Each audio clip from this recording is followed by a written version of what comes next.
J'allais vous demander quels sont les revenus pour les assureurs. Peut-être que vous alliez finir sur... Oui, alors les revenus pour les assureurs, avant de pouvoir parler de revenus, je voudrais juste parler justement de ce qui va me permettre d'arriver aux revenus, d'un modèle qu'on développe aujourd'hui pour la banque et qu'on peut désormais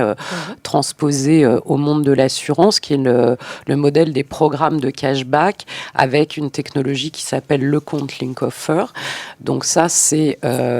grâce à une directive européenne qui est entrée en vigueur en septembre, qui s'appelle la directive européenne sur les services de paiement et qui oblige aujourd'hui, via une API, les banques et les institutions financières à donner accès à un tiers aux données bancaires de leurs clients.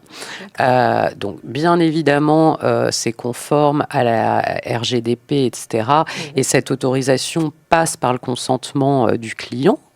qui donne l'autorisation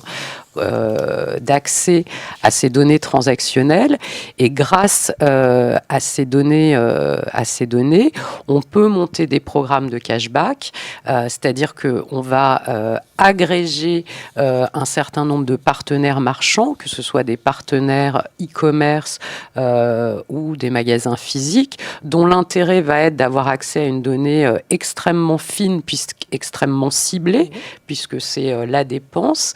Et dans cet intérêt-là, puisque c'est un marketing très ciblé, ils vont offrir ce qu'on appelle du cashback, donc une remise en euros sur un achat.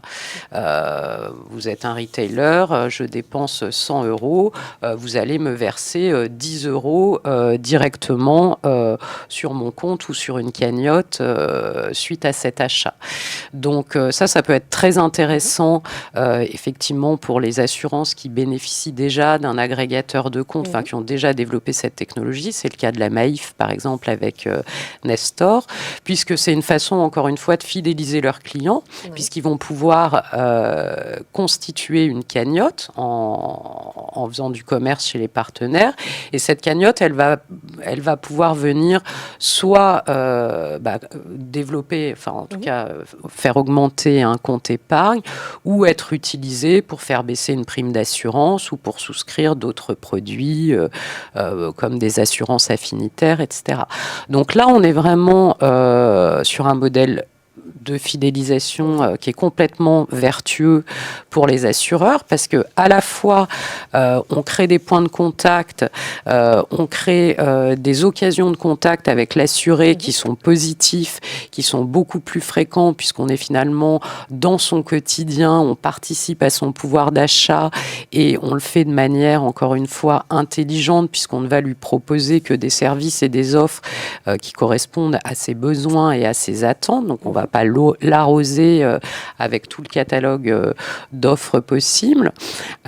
Donc ça, on sait que c'est aujourd'hui un des points faibles des assureurs, c'est que finalement, les seuls moments de la relation avec leurs assurés, c'est en cas de sinistre, c'est pour souscrire, donc c'est pas une relation, on va dire, positive et émotionnelle. Donc ça permet de répondre à ce besoin, à cet enjeu, et là où c'est vertueux, c'est que finalement, ce cashback,